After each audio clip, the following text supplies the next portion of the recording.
I sat on the terrace, wrapped in a soft blanket, enjoying the pleasant chill of the cool evening air. My face felt the gentle breeze as the sun gradually dipped below the horizon, leaving a golden trail shimmering across the surface of the lake. Next to me sat a cup of green tea, still giving off faint wisps of steam, while the sweet aroma of jasmine floated in the air. Logan had only recently moved in with me following his parents' difficult divorce. At just 18, he appeared much older. There was a blend of sadness and weariness in his eyes, as if he had experienced far more than someone his age should. I hadn't seen him look so reflective in quite some time. Today, he seemed particularly quiet, and I sensed he needed some space to process everything that had unfolded with Clara. He called out softly as he stepped onto the terrace. Looking up, I saw him standing in the doorway, shifting awkwardly from one foot to the other. "Is there something I can help you with?" I asked, smiling, sensing that his request carried more weight than mere politeness. "Actually, there is. Could you assist me with the garden? The roses could use some extra attention. They've been quite finicky this year." Logan smiled, and I noticed a flicker of interest in his eyes. We grabbed the gardening tools and made our way to the garden. As we worked side by side, memories of those summer vacations he spent with us as a child flooded back to me. I could picture little Logan running around the garden in his shorts, his hands covered in dirt, flashing me a smile with each recollection. "Do you remember when you fell into the pond while trying to catch that frog?" I laughed, reminiscing about those amusing moments that once seemed so significant. "How could I forget? You jumped right in to save me, only to fall on yourself afterward," he chuckled, and I saw that familiar boyish delight return to his eyes. We shared a laugh, and I felt a warm, almost familial connection re-establishing between us. The evening wrapped around us gently, the coolness providing a comforting embrace, and I realized this moment had become a sanctuary amidst the emotional turmoil we both had faced in recent months. Once the garden was tidied up, we returned to the terrace, soaking in the silence and the sunset. Just as I thought the day was drawing to a close, I caught Logan watching me intently. There was something new and indescribable in his gaze, as if he were trying to grasp something profound. A flicker of nervousness stirred within me, but I chose not to dwell on it. Without warning, Logan stepped closer. "You know," he began quietly, "I've always known you're not like everyone else. You've always understood me better than anyone else." I momentarily froze, a warm sensation bubbling up inside. "Logan, you've always been dear to me. You know that," I replied gently. His gaze remained fixed on mine, and at that moment, I sensed a shift in his eyes, as if he had made an internal choice. But rather than continue the conversation, he suddenly leaned in and brushed his lips against mine. It was brief, almost imperceptible, yet my heart seemed to stop. I pulled back, taken aback and embarrassed, warmth flooding my face. An awkward silence settled between us. "I'm sorry," he murmured, his voice laced with regret and confusion. I don't know why I did that." I closed my eyes, taking a deep breath. "It's okay," I finally managed to say, although my thoughts swirled chaotically like autumn leaves in the wind. "Let's just forget it happened, all right?" He nodded, yet his gaze remained attentive, almost analytical. I attempted to smile, but inside, I felt something inexplicable slowly creeping into my heart. The following morning, I woke up early, hoping to divert my mind from the events of the previous night. As I entered the kitchen, I heard the clattering of dishes and quickly realized Logan was already awake. I wanted to avoid seeing him, needing time to sort through my thoughts. However, hiding in a small house proved challenging. Gathering my courage, I walked into the kitchen, striving to maintain a calm demeanor. Logan stood by the stove, frying eggs. He appeared focused, yet I noticed him glance at me briefly, his face revealing a mix of nervousness and anticipation. "Good morning," he greeted cheerfully, as if trying to lighten the mood. "Good morning," I replied, aiming for a casual tone. "Breakfast for both of us?" "Of course," he smiled, though a subtle shadow lingered in his expression. We ate breakfast mostly in silence, the awkwardness hanging thickly between us. I knew I couldn't simply overlook what had happened, but I wasn't ready to bring it up. Finally, I decided we needed an activity to alleviate the tension. "Logan," I said, trying to inject confidence into my voice, "would you help me with the old shed? There's something that needs fixing, and I can't manage it alone." "Sure." "Why not?" he responded, clearly relieved for the distraction. We headed to the old shed, which housed garden tools and wooden crates. I flicked on the light, and the dim bulbs illuminated the dusty room with a soft yellow glow. As we sorted through the tools, moving boxes and discussing what to keep and what to toss, I felt the tension between us escalating. His presence seemed almost tangible, too close for comfort. I buried myself in a shelf, trying to concentrate on the task at hand when I suddenly felt his gaze on me. "You can't just pretend nothing happened," he said quietly, his voice a blend of embarrassment and resolve. I froze, my heart racing. "Logan, I'm not sure we should be discussing this," I replied, attempting to remain calm, though a storm raged within me. He stepped closer, his voice growing more intense. "No, we must talk about it, because I feel something significant occurred, and you know it too." I turned away, unsure of what to say. His words were direct, yet there was a depth to them that resonated with me. In that moment, I felt his hand brush against mine. I turned abruptly to face him, and I saw his eyes, deep and brimming with emotions he could no longer conceal. "Logan, please don't," I whispered, but he closed the distance between us. I could feel his breath against my skin, and in that moment, it felt as if the entire world around us faded away, as though it was beyond his control. He kissed me again, but this time it was entirely different, more demanding, infused with a desperate need for a reaction from me. I froze for a moment, completely taken aback. Then, I instinctively stepped back, feeling dizzy. "No, this is wrong," I said, pulling away yet unable to break my gaze from his eyes. I was at a loss for what to do, or how to respond. Everything felt too complicated and perilous. Logan immediately withdrew, his face reddening with embarrassment. "I'm sorry, I just can't seem to grasp what's happening," he stammered. His voice shook, and I realized he genuinely didn't know how to navigate this situation. Taking a deep breath, I sought the right words. "Logan, we need to establish some boundaries. What's happening could harm us both," I said softly, trying to soothe him and myself. He nodded, but his eyes revealed his disagreement. "Just let me sort this out," he muttered, and I sensed that this conversation was just the beginning, building up like a wave poised to crash. We drove back to the house in silence, each of us lost in our own thoughts. But I was certain of one thing. This was only the beginning of our story, and it would unfold in a way that changed us both forever.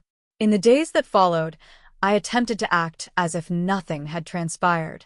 I buried myself in my daily routine, arranged gatherings with friends, took care of household tasks, and tended to the garden. Yet, every time I encountered Logan, his presence stirred an unease within me that grew harder to ignore. I noticed he was also trying to steer clear of conversations and even eye contact, which made living under the same roof feel bizarre and tense. So, I resolved that we needed to break this cycle of awkwardness and distract ourselves with something entirely different. "Logan," I said one morning during breakfast, striving for a casual tone, "what do you think about heading to the farmer's market in the nearby town today? We could take a stroll and pick up some fresh produce. Maybe it'll help us unwind a bit." He looked slightly surprised at first, but then nodded. "Sure, why not?" he replied, though I detected a flicker of gratitude in his eyes. Perhaps he felt that this was an effort to lighten the unbearable tension between us. We drove to the nearby town along a narrow road flanked by fields and forests. I turned on the radio, and the music filled the car, attempting to bridge the silence that lingered between us. We exchanged a few words about the weather and reminisced about how long it had been since our last visit to the market, but every conversation felt strained and unnatural. At the market, the air was fragrant with the scent of fresh fruit, pastries, and flowers. As we meandered through the stalls, I tried to maintain a cheerful demeanor, yet I constantly sensed his proximity, almost suffocating. We purchased some apples, cheese, and bread. Everything appeared normal, but underneath, I felt an unsettling tension rise as we passed an antique shop. Suddenly, Logan halted and pointed at the window. "Clara, look," he said, his voice unexpectedly animated. I turned to see what had captured his attention, an old music box, adorned with faded gold and ceramic accents. For a brief moment, I gasped, and as my voice quivered, I began, "It looks like my grandmother's." "Finally," I said, unable to tear my eyes away from the box. "It does," Logan replied, moving closer and pressing his fingers against the glass. "You mentioned it was very special to you." I nodded, feeling goosebumps prickle my skin. Yes, it was her jewelry box. She stored old letters and photographs inside. Logan remained silent, yet I could sense his focused gaze, as if he were trying to grasp why this held such significance for me. "Do you want to go inside?" he asked softly.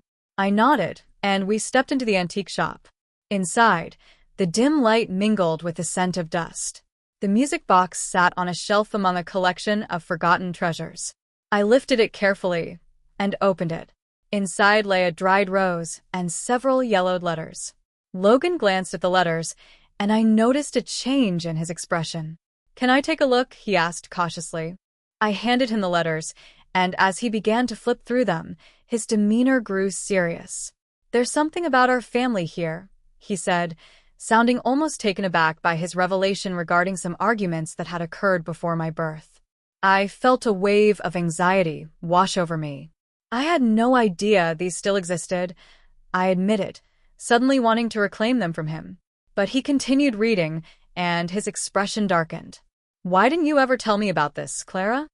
His voice was controlled, but I could feel his agitation. "This isn't exactly dinner conversation," I attempted to joke, though I could hear the quiver in my tone. "Logan, some things are better left in the past." He nodded, but doubt lingered in his eyes. "Maybe," he replied quietly, "but I'm starting to see that there's a lot more buried in our family than we realize." A chill crept into my chest. The letters, the old music box, and the tension between us began to weave together into a perplexing and troubling narrative. I was uncertain of my next steps, but I could clearly feel the situation slipping from my grasp. As we left the shop, it dawned on me that our visit to the market hadn't alleviated the tension. It had only made it more palpable and foreboding. We returned home in silence, each wrapped in our thoughts. The old letters and the enigmatic music box had added another layer of uncertainty to our already strained atmosphere.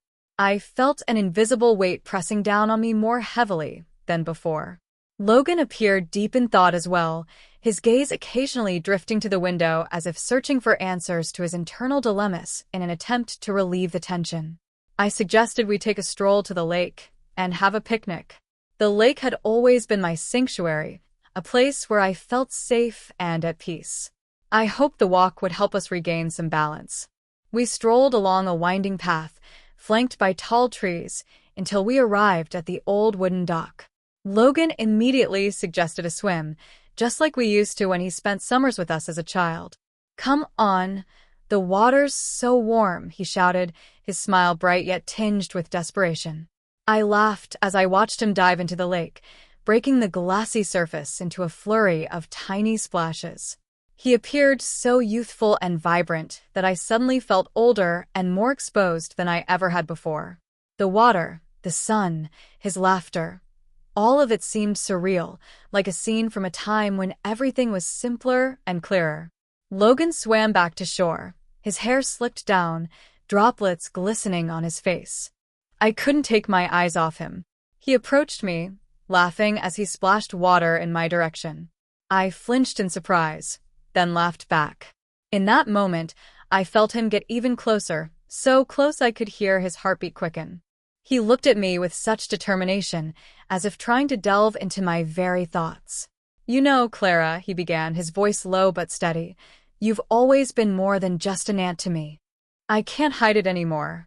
I froze, unsure of how to respond. There was something perilous about his words, as if he had crossed an unspoken boundary. Panic welled up inside me. "Logan, you don't understand what you're saying," I replied, striving to keep my composure. "No, I do," he countered firmly, taking another step closer. Maybe you're just scared to admit it. Before I could respond, he leaned in and kissed me once more. But this kiss was different, filled with spontaneity and resolve. I felt a tightening within me. His lips were warm, brimming with confusion and intensity, as though he was attempting to convey all his unresolved feelings in that one moment. Initially, I stood still, taken aback, but then a strange warmth began to rise within me.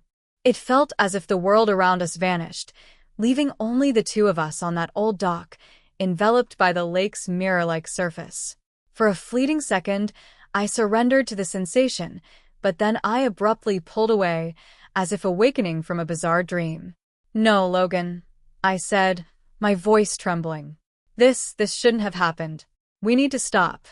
His expression twisted in pain for a moment, but then he grew serious again. "Why?" he asked softly. "Why are you so afraid of this?" I struggled to find an answer, and a sense of helplessness swelled within me. "Because it's wrong," I finally managed to say. "You're still young. You're just confused."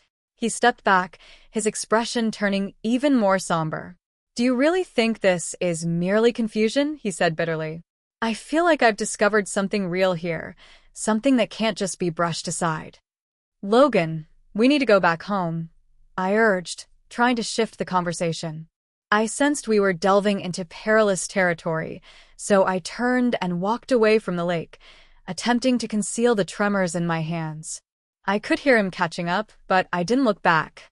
We walked in silence, and an invisible barrier settled between us, something deeper than just words or actions. It was a shadow I couldn't ignore, growing darker with every step, propelling us toward the edge of something unknown and daunting. When we finally returned home, the evening light cascaded across the walls, bathing them in warm shades of orange and pink. I felt drained, as if I had just emerged from a long, heavy slumber that left a vague sense of anxiety lingering. Logan retreated to his room, while I remained in the kitchen, mindlessly sorting through the items we had bought at the market. Inside me, a tempest of emotions swirled: guilt, fear, pain, and something else I couldn't quite name. Suddenly, I heard a sharp knock at the door. It was an unexpected, urgent knock, as if someone had arrived with pressing news. I flinched and approached the door, uncertain of what awaited me. Standing there was my mother, Sophie. She looked anxious, worry etched across her face. "Mom, what's wrong?" I asked, feeling an unsettling sensation grow within me. Sophie studied me intently, as if examining every detail of my expression. "I need to talk to you," she declared, stepping into the house as if she owned the place rather than being a guest. "And Logan, too." I felt an immediate tension surge within me. "Why with Logan?"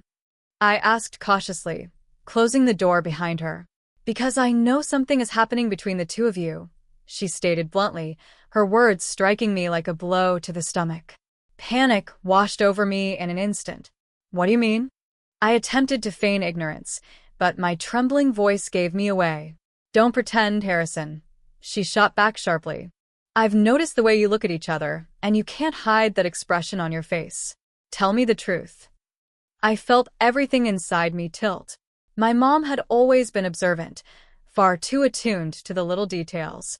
"There's nothing between us, Mom," I said, trying to maintain a calm demeanor. "We're just going through a tough time." Sophie regarded me with skepticism, her expression stern. "Clara, you know it's more than that. I heard Logan saying something to you this morning. He's not concealing his feelings." Fear gripped me tightly. "What did he tell you?" I asked, fighting to keep the tremor out of my voice. "He didn't say anything specific," she replied, "but I saw his face when he left. He's clearly in love with you, and that's wrong. Clara, you have to put a stop to this before it spirals out of control." At that moment, Logan appeared in the kitchen doorway. His expression was serious, yet calm. "What's going on?" he asked, glancing between me and Sophie.